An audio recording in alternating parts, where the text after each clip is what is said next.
politics as usual. I'm Pia Ontiveros. In politics, there's always that proverbial David and Goliath story. This time, it's playing out in the mayoralty race in the city of Pasig here in Metro Manila. That fight is between a young Vico Sotto and the incumbent, who is a member of a clan that has ruled Pasig politics for 3 decades.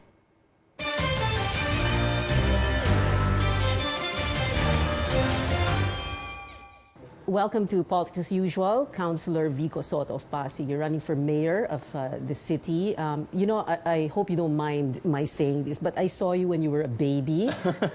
That's a long time ago. I'm sure you don't remember. Yes. Lalo na as a baby. No? This was back in ABS-CBN. Okay. Your dad was carrying you out of the studio of Eat Bulaga at that time. Okay. And then there was a group of us, junior reporters, outside the old, what we call the old newsroom. And then we surrounded your dad because we wanted to coo over you, and of course, I'm sure you don't remember that, like I was saying. Mataba pa ako nun. And very cute, as a baby. And then, pero siguro, I guess you got a lot of that growing up, and even now, a lot of people say you got the best genes from your dad and your mom. Well, I'll agree with you if you say that, but yeah. Growing up, I was very shy.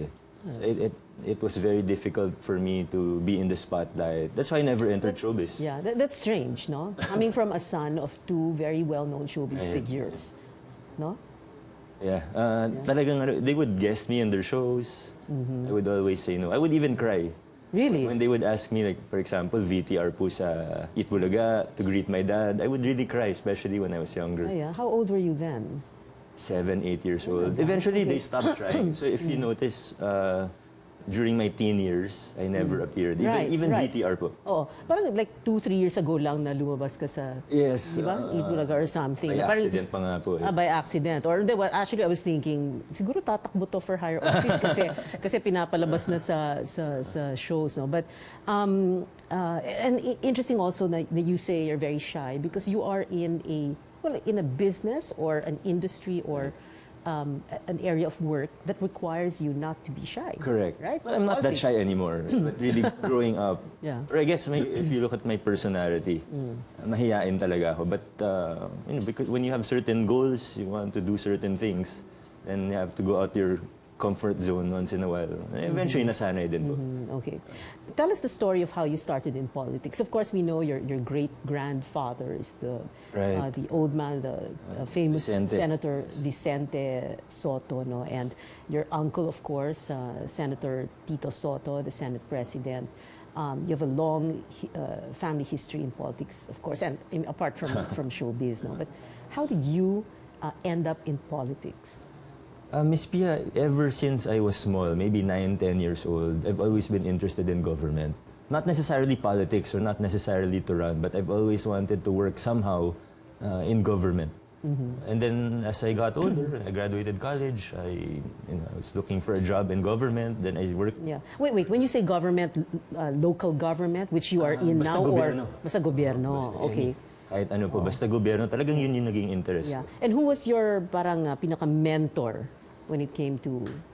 My first influence was probably my brother. Sa mom's side, si Kuya L.A. Kasi he's 11 years older po siya sa akin. Pag uwi niya po galing school, kung na yung lesson nila, development studies kasi siya. Ateneo, niya sa akin, Ateneo po. He was a basketball player also, no? Yes, he played sa UAAP. Okay. So kung ano po yung natututunan niya sa development studies, pag uwi niya, so college siya, ako grade school, tinuturo niya po sa akin. So from a very young age, naging exposed ako, naging interested ako. Do you still remember the lessons he taught you, what he would say to you? Like for example, the Constitution. So kung ano yung mga, let's say, requirements of a senator, requirements of a to become a congressman. So ang ginagawa niya pa po, before he would leave for school, sasabihin niya sa akin, basahin mo to. Bibigyan niya sa akin yung Constitution. Really? Yes. Grade school, ha? Grade school. Okay. To be honest, halos hindi ko naman talaga naiintindihan. But yung seeds were planted. Tapos pag uwi niya galing school, i-quiz niya ako kung binasa ko talaga. Wow. Siyempre, 11 years older, may kasamang takot eh. So, okay. Ako, binabasa ko talaga. Okay. And so he would give you those, parang nagkaka-recitation ka sa kuya mo. Parang ganun po yung nangyari. And then but you would be able to answer. Most of the time, sometimes. I and think so. How did you feel when you couldn't answer? Parang you let him down, ganun ba? Ano? Hindi naman, mapagbiro yung kuya ko eh. So, i-torture niya ako, so to speak. Ano, okay. Ikilitin niya, mga ganun na. Okay. So you grew up, like you were saying, 9, 10, 11, ganon. And then, by the time you were about to get to college, so you went to Ateneo. Yes. That was when you decided na mag-political science. I took up political science. At that time, well, siguro normal naman po for 17, 18 years old. Hindi sure kung anong course kukunin. Pero basta gusto ko po related sa gobyerno. So, I guess political science somehow related. Oh. Well, what particular moments in school, in Ateneo, that you remember that now impact on what you are like as a public servant? What particular moments in school? I'm trying to pinpoint. I mean, was it undergrad or you just took masters? You graduated with honors? Yung masters ko po last year lang naman po yan. I finished last year. Basta ganun po, ever since. Talaga, even when I was in Ateneo, although dahil nga I never ran ng student council. Oh, really? Kahit sa mga orgs po, halos sumasali ako pero ayoko maging officer. Yung very ko eh. Okay. Gusto ko lang tumulong pero ayoko ako yung nasa spotlight. Oh, Kaya okay. when my parents found out that I was planning to get into politics, this was around 2015. Sa totoo lang po, nagulat sila eh. Hindi nila in-expect na yung anak nila na tahimik, mahiyain, yung bata naglalaro sa isang sulok, ay papasok sa politika. Okay. Well, you present yourself and you are seen as a non-traditional politician. Yes. Several people have described you as someone who is not a chip of the old block, no? And certainly, the term trapo has never been attached to your name. What do you think of that? Well, I'm happy that's how I'm perceived, and I've really been working hard to. I know, Miss Pia, the title of your show is Politics as Usual. As usual, yeah. But really, my heart is to do politics that is not usual or not traditional. To veer away from, hindi naman sikreto na talagang laganap pa rin ng graft and corruption, di ba? Pero we have to have a new breed of leaders who will really step up and say, I want to do things a different way. Okay. When you say I want to do things a different way, very, very interesting. Recently, you tweeted this. Was it an article or no? I think it was a tweet of Comelec spokesman James Jimenez.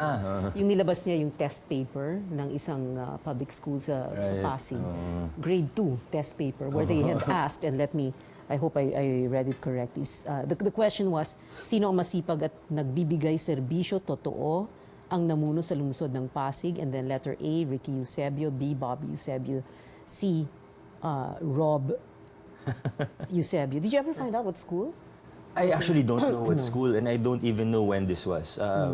They told me that it was last school year, pero hindi ko po sigurado. Pero mali po talaga. Yeah, oo. Pero bakit grade 2 test? Hindi naman sila botante. Alam niyo, Miss Pia, if you look at... Pia lang, Pia. 27 years po sila na in power. 4 na mayor namin, isang apelyido for the past 27 years.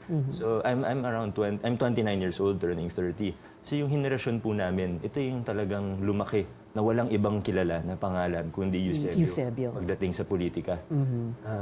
And really, a lot of the youth, sad to say, have been brainwashed to thinking na, hindi, ito lang yung pamilya na pwede magdala ng serbisyo sa Pasig. Yung mga benepisyo, yung mga tulong, galing to sa pamilya na to. Which, Which is not the case, no? Because government funds are taxpayers. It's our money. Yeah, okay. Well, that's another reason why people say you are not exactly a trapo. You're like well, I guess a David, no, against a Goliath of a family. It's a family with a long-standing political history in Pasig. So, kanina I said, no, but you're not tagged as trapo, and of course, trapo is a what do you call it? It's a term that means traditional politician. It's an old term, 30, 40 years now. So, I don't know if you know this, but back in the 1990s, I was covering Congress, and merong mga tao doon who may pinapauso na term, no? Okay. As opposed to trapo, bimpo. You probably never heard of that. Never heard of Bimpo, I mean, kasi ang bimpo is face towel, no? Parang malinis. And trapo kasi marumi na trapo.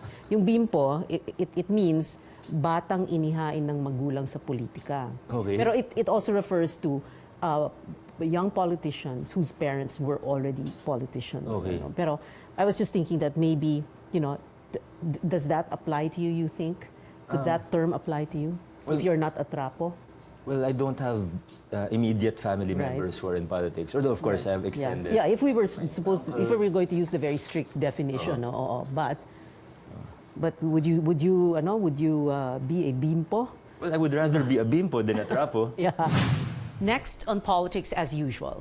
What is it exactly about the Eusebios and they're being there for 27 years that is so wrong in your to your mind? And what is it exactly that you want to change in the system? What is going to Right. change if you become mayor?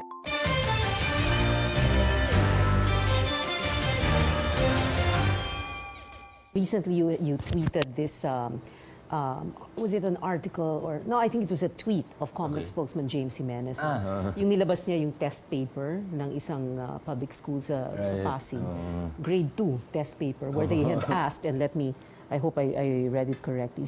The question was, sino ang masipag at nagbibigay serbisyo totoo ang namuno sa lungsod ng Pasig? And then letter A, Ricky Eusebio; B, Bobby Eusebio; C, Rob Eusebio. Did you ever find out what school?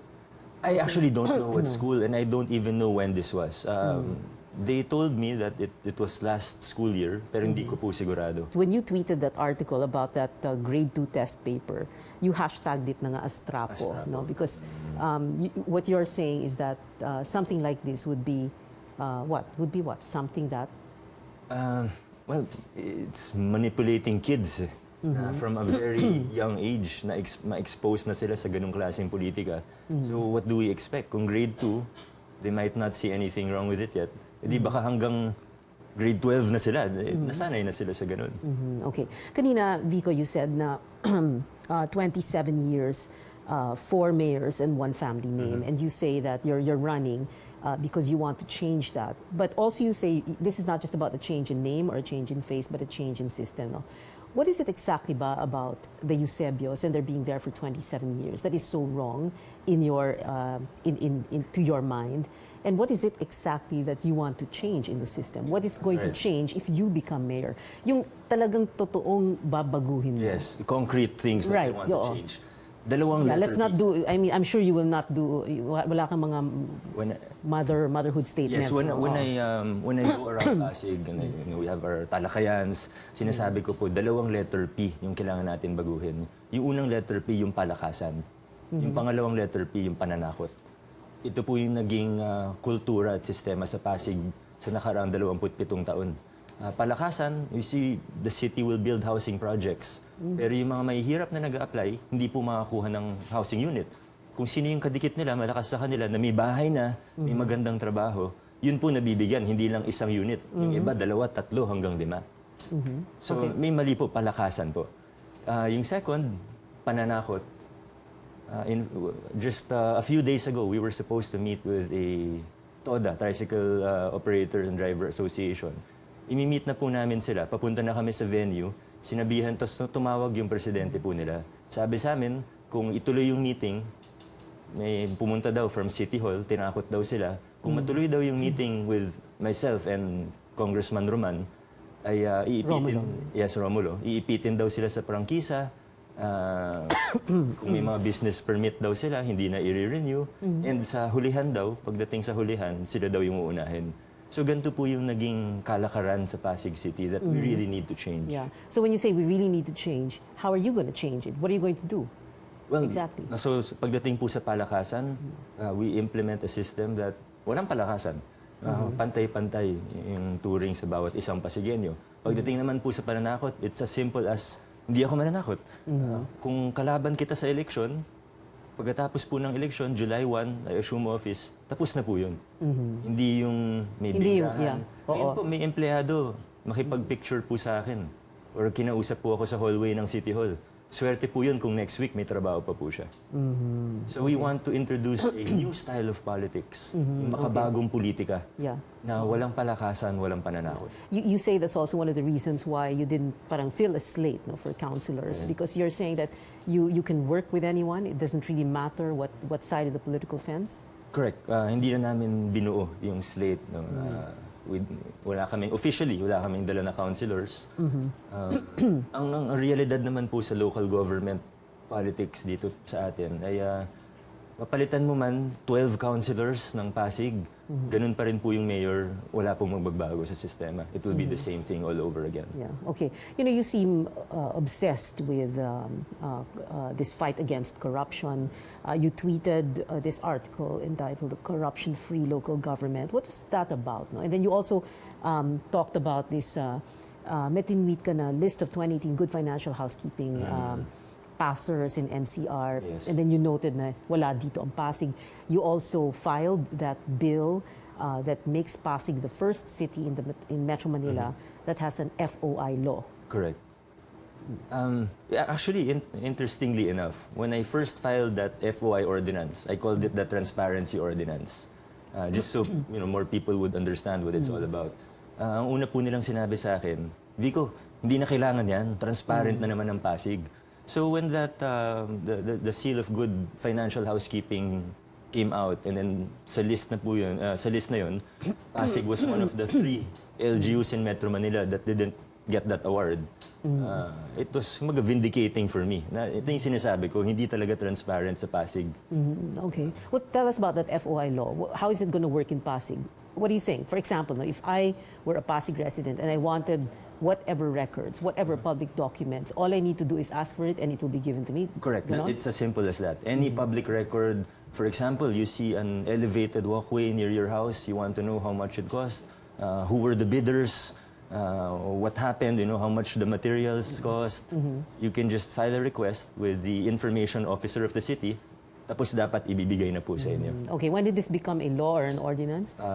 Late last year. Late last year. Has this been tested? Have there been requests made of any public documents, any government documents of Pasig?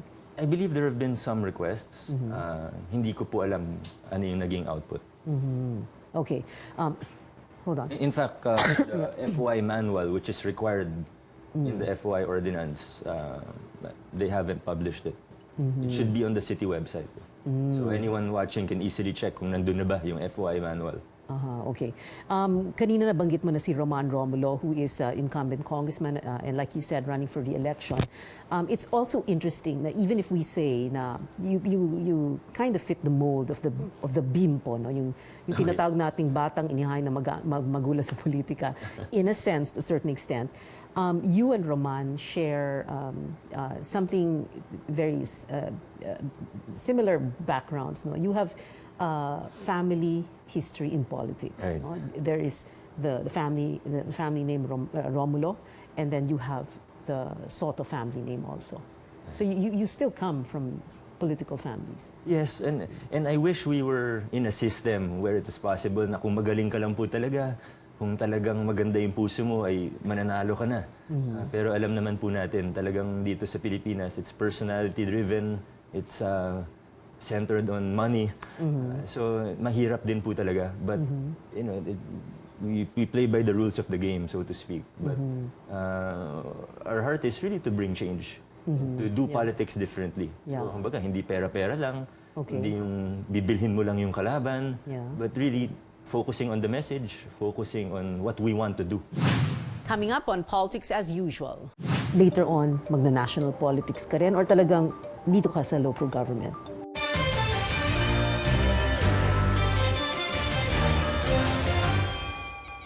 So walang palakasan, walang panakot, you're talking about corruption-free, you're talking about an FOI law. Anytime a Pasig resident wants any document, Yes. kailangan ibigay. What else will you do for Pasig if you win? Okay, number one actually in what I call my Big Five agenda is the full implementation of universal healthcare localized for Pasig. So sa national po, hindi pa malinaw kung ano yung magiging itsura kasi kulang daw ng pondo, whatever reason, even if there's a law. But Pasig City, we have a budget of 10.7 billion pesos. Wow, okay. Yes. And actually, to implement universal healthcare localized for Pasig, if you look at estimates from the Department of Health and even the World Health Organization, we only need around 2.4 billion. Okay na po yun, may universal healthcare na po sa Pasig. Ibig sabihin, magmula sa maintenance na gamot hanggang sa consultation sa doktor, laboratory exams like x-rays, pwede nang sagutin ng gobyerno. And this universal healthcare it's really an anti-poverty program. Kasi yan po yung nakita ko as a counselor. Siguro 80% or baka mahigit pa ng lumalapit sa City Hall, talagang related po sa medical assistance yung hinihinging tulong. Okay. So ito malaking bagay. Kung masagot ng gobyerno yung healthcare expenses nila, more people will be able to escape poverty. Okay. Vico, you've been quoted as saying that you believe that running for mayor and congressman in the case of Roman, that these are the positions that can make a difference in the city. No? Right. And if you do win, is local government your cup of tea talaga? Or later on, magna-national politics ka rin? Or talagang dito ka sa local government? Well, I'm only thinking about now. I'm running for mayor. 100% of my energy and attention is focused here. So I'm not thinking of any. Okay, beyond 3 years. Okay, you took public administration masters, no? Okay. Masters in public administration. That and you're being counselor, is that enough preparation to be mayor of a city like Pasig? Well, here's the thing. I think that any first-time mayor, there will really be a learning curve. Kahit sino naman pong first-time mayor. I believe that I'm prepared, not just educational attainment or background, but also my experience working for government and also in civil society, so outside government, engaging the government. But again, Ateneo School of Government also, no? under Okay. government watch. But anyway, there will really, I know there will be a learning curve. Hindi ko naman po sinasabi na, oy, kayang-kaya ko na. But whatever I lack in experience and in knowledge, I think the most important is that my integrity is intact. If my integrity is intact, whatever I lack in knowledge or experience, I can easily get other experts to help me out. Okay.